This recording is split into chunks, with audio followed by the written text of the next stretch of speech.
ஆன்மீக அன்பு நெஞ்சங்களுக்கு வணக்கம். இந்த மாதம் நாம் பார்க்க இருப்பது அக்டோபர் மாதத்தின் ராசி பலன்கள். அக்டோபர் மாதத்தில் புதன், சுக்கிரன், சூரியன், செவ்வாய் இந்த கிரகங்கள் நமக்கு மாற்றங்கள் அடையுது. அது மட்டும் இல்லாமல் குரு பகவானுடைய வக்கர பயிற்சியும் இந்த மாதம் நடக்க இருக்கிறது. மேஷராசி நேயர்களுக்கு இந்த மாதம் முதல் பாதி திருப்திகரமாகவும், இரண்டாவது பாதி சற்று சமாளிக்கக்கூடிய நிலைமையிலும் இருக்குது. குடும்பத்தில் மகிழ்ச்சிகரமான ஒரு சூழ்நிலை நிலவும். பணியிடங்களில் நல்ல ஒரு மாற்றங்கள் நிகழ இருக்கிறது.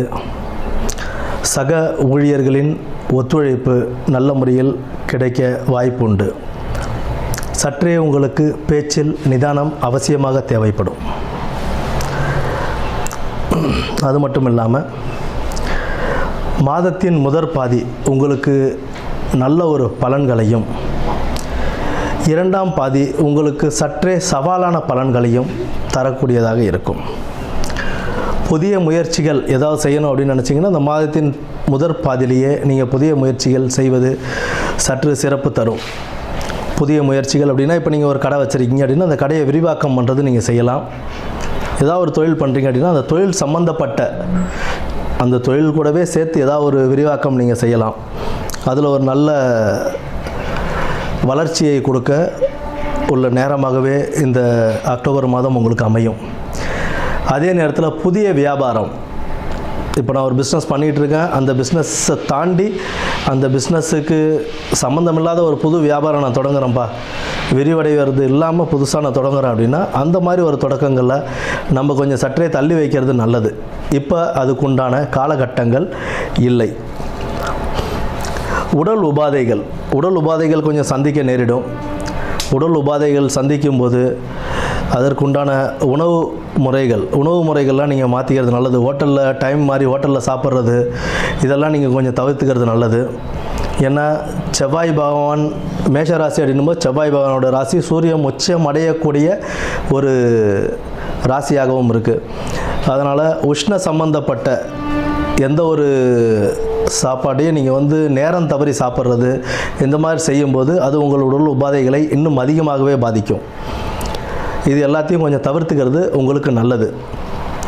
உடலில் ஏதாவது ஒரு சிறு பிரச்சனைகள் ஏற்பட்டாலும் உடனே மருத்துவரை அணுகி அதுக்குண்டான ட்ரீட்மெண்ட் உடனே எடுத்துக்கிறதுன்றது உங்களுக்கு நல்ல ஒரு உடல் ஆரோக்கியத்தை மேம்படுத்துறதுக்கான ஒரு நல்ல ஒரு சந்தர்ப்பமாகவும் அமையும். அதே நேரத்தில் சித்தா மருத்துவங்கள் சம்மந்தப்பட்டது நீங்கள் எடுத்துக்கிட்டீங்க அப்படின்னா உங்களுக்கு உடனே அது சரியாகலைனாலும் ஃப்யூச்சரில் அந்த பிரச்சனைகள் வராத அளவுக்கு உங்களுக்கு ஒரு நல்ல ஒரு பலன்களை தரக்கூடியதாகவும் இருக்கும். தொழில் செய்யும் இடத்துல மேலதிகாரிகளிடம் சற்றே நிதானித்து பேச வேண்டும். உங்கள் பேச்சில் நிதானம் ரொம்ப அவசியம். தொழிலில் மட்டும் இல்லை, உங்கள் குடும்பத்திலையும் நீங்கள் பேசும்போது கொஞ்சம் வார்த்தைகளை கவனித்து பேசுகிறதும் உங்களுக்கு ரொம்ப அவசியமாக இருக்கும். 7.5 சனி அப்படின்னு சொன்னாலும் உங்களுக்கு தொழில் விஷயங்களில் ஒரு நல்ல உயர்வை கொடுக்குமே தவிர உங்கள் பேச்சில் நிதானம் தவறும்போது நீங்கள் மாறுபட்ட கருத்துக்கள் நீங்கள் பேசும்போது அதில் உங்களுக்கு பின்னடைவு ஏற்படுறதுக்கான வாய்ப்புகளும் உண்டு. சனி பகவான் பொறுத்த வரைக்கும் தர்ம கர்மாதிபதின்னு சொல்லுவோம். அவரை உங்கள் தர்மத்தை நிலைநாட்டக்கூடியவர். நீங்கள் எந்த ஒரு விஷயத்திலையும் நேர்மையாக செயல்படும் போது உங்களுடைய தர்மத்திற்கு உண்டான பலன்கள் உங்களுக்கு கண்டிப்பாக கிடைக்கும். தொழில் செய்கிற இடத்துல மேலதிகாரியிடம் அனுசரித்து போவது ரொம்ப நல்லது. உங்களிடம் பணிபுரியவர்கள் உங்ககிட்ட வேலை செய்கிறவங்ககிட்ட ரொம்ப நிதானமாக பேசி தட்டி கொடுத்து வேலை வாங்கிட்டு போனீங்க அப்படின்னா உங்களுக்கு உண்டான பெயர் நல்ல ஒரு பெயராகவே அமையும். நீங்கள் எப்படி அனுசரித்து நடந்துக்கிறீங்களோ அதுக்குண்டான பலன்கள் உங்களுக்கு நல்லபடியாகவே கிடைக்கும். உங்களுக்கு செவ்வாய் உங்கள் ராசிநாதனாக இருக்கிறதுனால செவ்வாயுடைய வழிபாடும் பிறகு துர்க்கை வழிபாடு உங்களுடைய இந்த மாதத்தில் உள்ள சவால்களை சமாளிக்க உங்களுக்கு ரொம்பவே உதவிகரமாக இருக்கும்.